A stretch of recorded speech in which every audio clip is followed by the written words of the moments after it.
各位观众、各位听众、各位网友、各位朋友，大家好，欢迎来到我的频道派 TV。今天是纽约时间2020年9月28号星期一。那么航空公司规定啊，搭机一定要戴口罩。迄今为止呢，全美国已经有700多人啊，因为不配合遭到禁飞。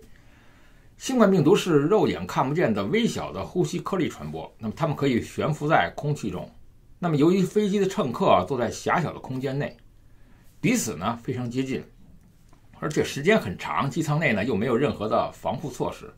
因此是病毒寻找人类新宿主的理想场所。根据 CDC 的最新修订的指南，还有哈佛大学工卫学院最新报告啊，都支持航空公司的做法，认为戴口罩呢可以预防人造的气雾，又称作气溶胶。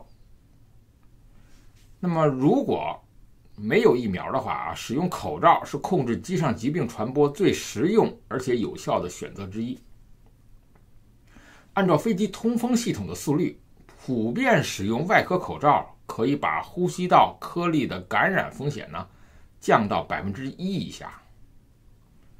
CDC 分析了越南航空3月份未规定戴口罩前发生的超级传播者事件，是一位商务舱的乘客呢把病毒传染给坐在附近的几位乘客和空服员。口罩是非药物干预的实例，就是不用药物呢就可以预防病毒。那么如果与其他的非药物干预的方法一起使用呢，那么戴口罩呢就是十分有效的方法。戴口罩和飞机运作时的其他措施，比如提高飞机的通风速率和使用高效率的空气颗粒子的过滤网 HEPA 以及物体表面消毒，那么就能在旅程中提供重要的保护。而布口罩和外科口罩呢，都可以阻挡雾化的颗粒。那么布口罩的效果取决于所用的织物的种类，还有层数，当然是越多越好，越密越好。那么编织紧密度、添加过滤层以及它们在鼻子和嘴周边的紧贴程度都很重要。即使口罩类型有所不同，但都是有效的感染控制措施，可以提供足够的保护。同时，美国又有研究指出啊，如果你摄取足够的维他命 D， 也可以减低感染新冠肺炎的风险。即使感染后出现并发症死亡的风险呢，也比一般人低。研究人员他们比较了维他命 D 的摄取充足和缺乏的患者情况，发现维他命 D 呢，摄取充足的患者出现昏迷、缺氧或者死亡等情况的风险呢会较低。研究人员发现啊，如果民众他摄取足够的维他命 D，那么感染新冠肺炎的风险呢，可以大幅度降低54%。那么维他命 D 充足的话呢，就能够有效的抵抗病毒感染。我们知道，川普总统啊，在礼拜六，就是9月26号下午，在白宫的玫瑰园举行的仪式上，宣布提名叫做埃米科尼巴雷特接任去世的金斯伯格为最高法院的法官。民主党对巴雷特呀，他感到最为恐怖的地方是什么呢？那么他曾经啊，在一封公开信中表示啊，他相信生命是来自于受精卵，人生就是从受精卵开始到自然死亡的。这也是美国左右两派最关心的问题，堕胎问题啊。而且由于认识的严重性不同啊，两派的分歧比较严重，有的时候感觉就是鸡同鸭讲，双方是严重不理解。这个巴雷特认为啊，这个生命从受精卵就有啊，民主党人敲破脑壳都无法相信这个观点。民主党人只相信所谓的科学，那么生命来自于意识，而意识产生于脑部，而脑部呢都没形成，怎么就会有意识呢？脑部没有形成，就更加没有生命了，那只是一个没有生命的胚胎而已。可是这些左派和如果啊他们深入思考的话呢，就会发现啊，不仅有无限大的宇宙，而且还有无限小的微生物世界。在人类的显微镜啊，目前的水平也就是放大几十万倍，那几十万倍之外的无穷小的世界里，有没有类似意识的存在呢？也就是说，这些意识啊，产生了胚胎，产生了脑部，产生了人这个形体。这种设想虽然谁也不敢肯定，但是同样谁也不敢否定。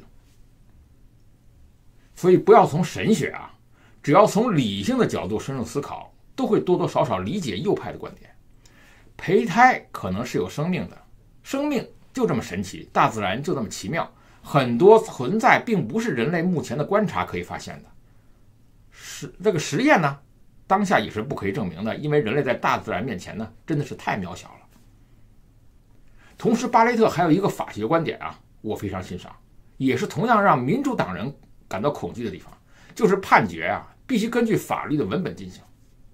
尊重通过法律文本的立法者的真正思想，也就是人民的真正想法，不能够进行随意的自由发挥。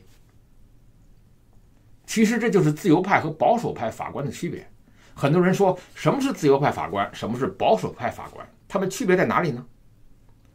区别就在这里啊，一个严守法律文本，一个可以自由发挥。那么一个可以自由解释证明自己的伟大光荣正确，那么自由派的法官呢，就认为一些自由平等人权的普世观念就可以凌驾于法律之上。所以他们认为法律必须体现这些普世价值，所以尽可能的扩展法律的适用范围。而且最主要的是，这些普世的价值观呢，是他们自己个人理解的，并不一定是正确的，甚至完全可能是错误的。所以就很多时候啊，会产生一些荒唐可笑的判决。当然最明显的啊，就是一些保护非法移民、保护庇护的非法移民的庇护式的判决。美国的宪法是明确规定的啊，美国是美国公民居住的地方，那么非法移民将被驱逐出境。但美国后来有一个规划法，这部法律中呢有一条要求保护这些非法移民被遣返后的生命财产安全。当然这是一条很人性化的法律，有的时候呢确实应该如此。不过很多自由派的法官随意解释这条款的适用范围，没有理由的保护非法移民，严重背离了实际情况，背离了美国的承受能力，造成了美国的非法移民越来越多，社会越来越乱。可以想象的说啊，根据巴雷特的法学观点，如果不出太大的意外的话，他的很多判决将严重不利于盲目追求普世价值的民主党。庇护非法移民，它的庇护城市将会受到严厉的打击，联邦资金将会被冻结等等。而且最主要的是，也是很多民主党人最为担心的，有关堕胎的这个韦德法案的命运。因为根据目前的韦德法案啊，24周前堕胎都不算违法，这应该是非常宽松的。如果被推翻，那么限制在通常共和党人所认为的6到8周的话，很多人左派民主党的女性呢将会完全崩溃。很多民主党人啊，他们敲破脑袋也无法承认右派共和党人的观点，打死也无法接受啊，女性不能主宰自己的身体，不能随意堕胎，而且这些根本只是一个没生命的胚胎。他们认为这是对自己人权极大的侮辱，所以这个世界呢就是这么吊诡诡异，其实就是完全在信仰和非信仰之间产生了2个阶层、2个极端。宗教信仰啊大于政治理论，那么人类的历史呢就是由信仰推动的。所以我们可想而知啊，民主党啊一直在寻找攻击巴雷特的切入口，但是从某种意义来说，巴雷特是完美无缺的。她是个女性啊，不可能像卡瓦诺大法官一样冒出4、5起莫须有的几十年前的高中时候的性侵指控。同时作为一个虔诚的天主教徒，根本不要想从他身上找到任何贪污受贿的痕迹，一丁半点都没有。而且巴雷特呢还收养了2个海地的黑人小孩，他们是地震后的孤儿。民主党人也无法从种族主义上攻击他，所以呢也只能从他的天主教信仰以及收养小孩的真实目的进行攻击。但是从这2方面攻击呢都非常的荒唐可笑了。美国的宪法第1修正案啊明确规定，保护宗教自由，没有对一个条款说天主教徒不能担任法官。在巴雷特被任命为巡回法庭法官的时候呢，被参议院被拷问到天主教信仰是不是会影响到他的判决，影响自由平等等等。巴雷特呢无懈可击地回答说，我的宗教信仰不会影响我的判决，跟大多数人包括无神论。这确实是一个非常聪明的回答。这个是针对任何挑剔宗教信仰的标准回答。宗教信仰有问题，那么没有宗教信仰的就没问题了吗？而且左派的民主党人呢还攻击他收留黑人小孩的目的。这些人说，希特勒也收留一些犹太人小孩，为了证明自己的仁慈，那么有人收留小孩是为了虐待他们，还有一些人收留小孩是为了吹捧自己，要仔细的甄别调查。所以他们认为巴雷特收留小孩的目的呢非常可疑。这些质疑呢只能让人感到好笑。不过确认巴雷特大法官的日期呢基本确定了，就在10月26号投票决定。这个日子也非常有意思，它就是总统大选的这个投票前的1个星期。对于鼓舞保守派的投票士气当然是非常重要的，而且也是至关重要的。可以说这次共和党是有备而来，但是民主党不可能束手就擒。在这1个月内啊，还不知道会发生什么事情呢，就是所谓的10月惊奇。多少阻挠巴菲特法官上任的丑闻轶事、污言秽语到底是什么呢？我们继续观察，拭目以待吧。那么如果巴雷特的提名在参议院通过的话呢，那么他将是联邦最高法院9位大法官中唯一一个不是从常春藤联盟学院获得法学学位的大法官。为什么对巴雷特的任命如此重要呢？美国的最高法院啊，我们知道是三权分立中的一支，那么可以解释宪法，并且推翻总统行政令或者法案。最高法院大法官依据1869年司法法规定为了9人。根据美国宪法的第2条规定，总统提名最高法院法官，经参议院之咨议及同意任命之。大法官呢，一经任命，除非去世、辞职、自愿退休或者遭到众议院弹劾以及参议院定罪，才会被撤销职务。因此，它是一个终身的职位。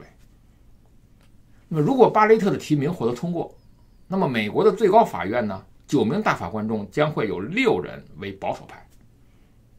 如果巴雷特的提名获批，他将成为美国历史上第115位大法官，也是最高法院历史上的第5位女性大法官，同时也是目前最高法院最年轻的大法官。借此机会啊，我们可以了解一下啊，这个美国最高法院从历史到大法官的相关的一些情况。也许有一些你还不知道。这里啊有几个值得一提的数字。我们知道美国的最高法院呢创立于是1789年，那么即将呢接受川普总统提名的这个大法官呢，如果获得通过，就会是这第115任大法官。而且呢，首席大法官呢，截至目前呢也只有17位。大法官的平均任职期为16年，其中威廉·道格拉斯法官呢是最高法院在任时间最长的一位，从1939年到1975年，共做了36年7个月。大法官约翰·鲁特里奇，他的任期最短，从1790年到1791年仅做了1年。鲁特里奇还担任过首席大法官，仅5个月的时间，也是创下了纪录。大法官的人数啊是由这个宪法决定的，但是大法官呢本身是由美国的总统提名，那么在参议院同意后呢得以任命。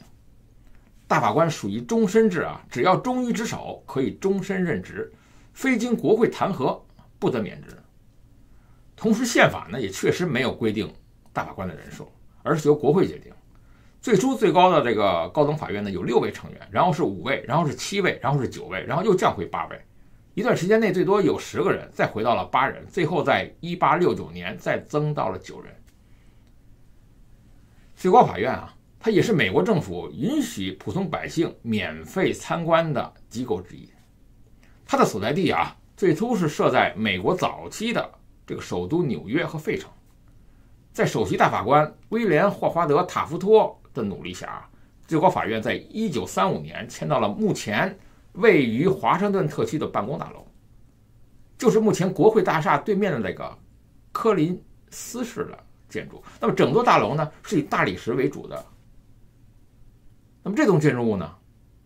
可以到处释放着司法公正的信息。很多人都知道啊，它的正门上方它是刻着一行字，叫做法律面前人人平等，叫做 Equal Justice and Law。 在后门呢就刻有司法公正是自由卫士，叫 Justice the Guardians of Liberty。 在它的外部灯柱底座上呢还饰有海龟，据说呢这是司法审慎的象征等，当然也是说明非常耗时间的。现任的大法官呢，他们均毕业于常春藤学校。大法官呢可谓是个个都是美国司法界的精英。目前所有的这个8位法官啊，都毕业于这个常春藤的盟校，其中小约翰·罗伯茨、史蒂芬·布雷耶，还有艾琳娜·卡根，还有尼尔·科萨奇，他们毕业于哈佛法学院。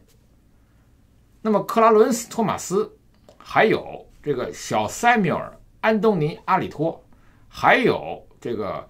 索尼娅，这个玛利亚·索托马尔约，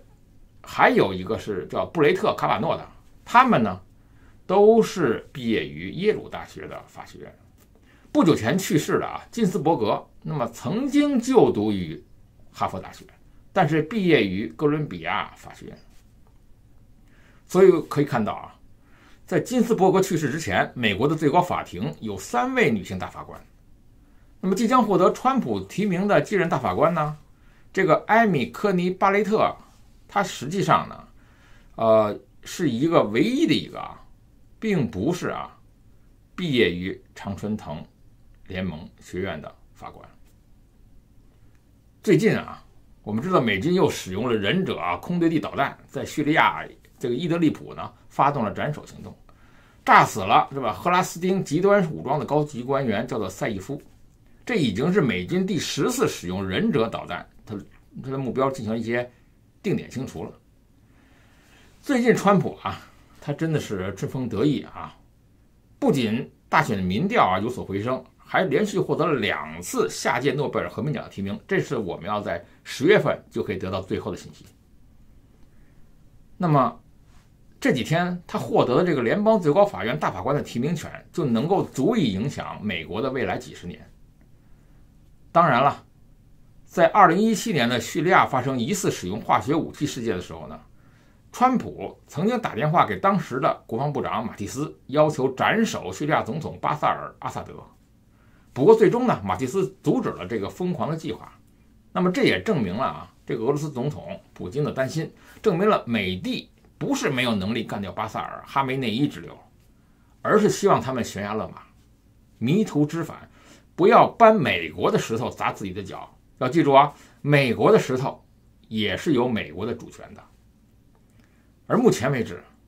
无人机已经出现在了中国沿海附近。那么他们背后的目的是什么呢？目前无法评判。但是这也表明，美帝的情报收集能力是世界一流的，美帝的斩首能力也是世界一流的。那么快、准、狠和不伤及无辜。同时美帝还在清理邪恶势力的外围，那么迫使核心认识到自己的危险是没有人可以替代的。比如北韩的金正恩已经认识到了，美帝希望制造难民的国家能够改邪归正，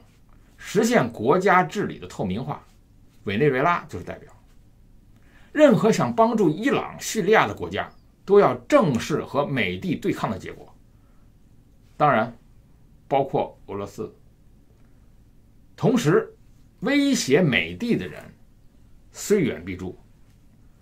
所以在世界上每一个组织的老大还有他的铁杆都要考虑自己是不是下一个被斩首者。继华为之后中国大陆最大的芯片制造商叫中芯国际据说是被美国商务部已经列入了出口限制的黑名单了，理由就是存在用于军事的风险。那么这是一个口袋罪当然任何一个芯片生产商都可以说是被用于军事。中芯国际当然第一时间否认了，因为重申只是为了民用和商用的终端用户提供了产品和服务。那么如果这个制裁生效了，美国的芯片供应商如果想继续给中芯国际供货，就得向美国的政府申请出口许可证。在华为被封禁之后中芯国际也是身段很软，和华为切割了，表示不会向华为供应芯片，和 TikTok 一样求生欲是非常强的。但没用，还是被盯上了。这次华为和中芯呢，就是中国国产高端芯片的希望，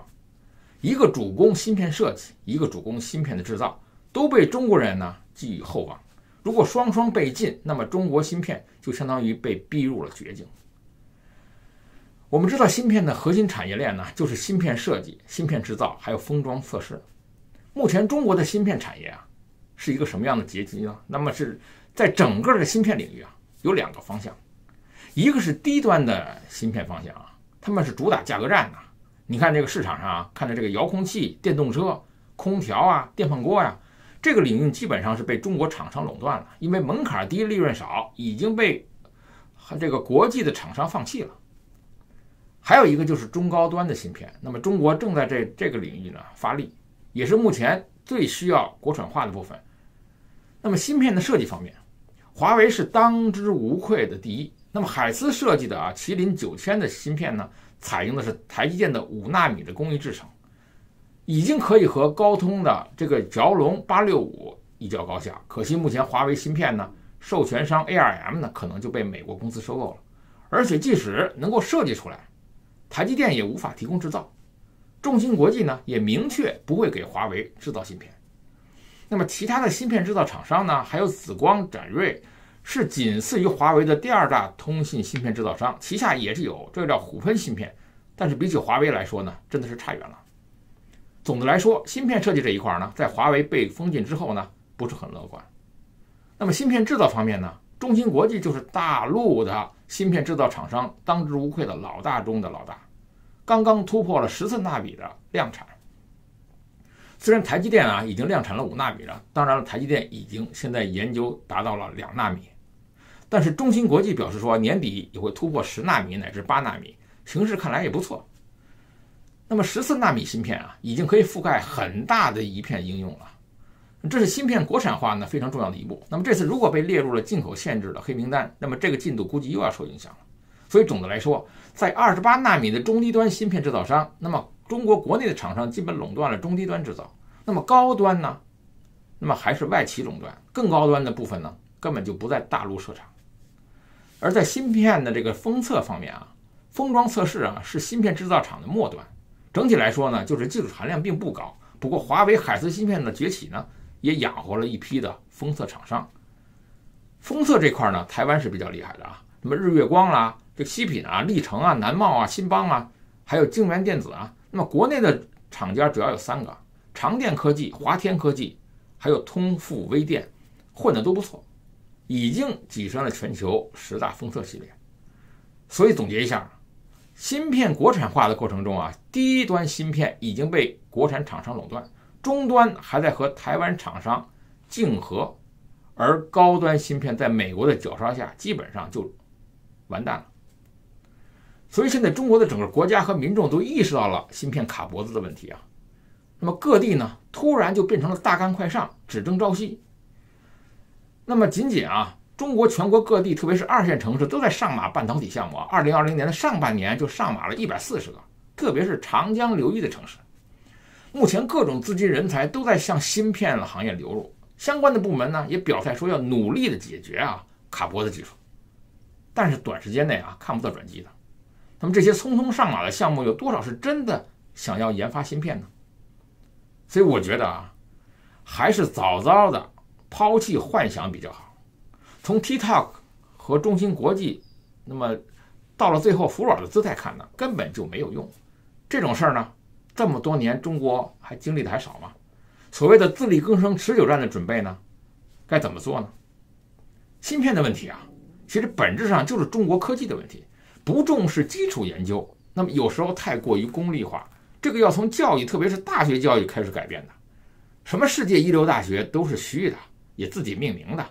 你看像诺贝尔，你看看图灵，这些才是真真实实在在的。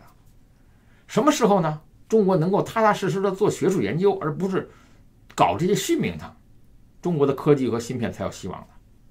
当然了，中国当然有一点优势这优势就是应用端和消费端的优势。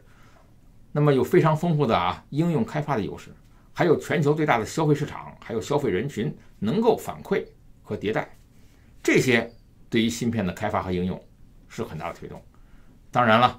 用尽可能的中国想向国外合作的话呢，美国技术已经封锁了，但是呢，芯片技术呢并不只是美国才有的，欧洲有一些的芯片技术呢，相对于美国来说呢还有些差距，但是比起中国国内还是先进。所以呢，像欧洲的英飞凌、ST、爱立信，还是 NSP、奇梦达，还包括了 FPC、CSR， 当年也很牛。那么现在呢，中国是不是还在开发碳基芯片？因为据说啊，中国正在攻克这个碳基的芯片，因为目前的芯片主要是硅基的芯片。中国想要赶超啊，弯道超车，那这个压力实在太大了。他想绕过去呢，直接上碳芯片。所以现在看出来一个中国的一个浩浩荡荡的一个浪潮，就是全民打造芯片和大炼钢铁，历史又重复了。那么出现了更多的骗子，那么跨界多，那为什么呢？因为在中国自由市场上已经没什么前途了，在海外已经不会卖你芯片了。唯一一个能够有大的生意，就是中国国家的补贴，就是9.5万亿的芯片补贴，而这些补贴就会培养了中国无数的骗子。派 TV， 欢迎订阅，我们下次见。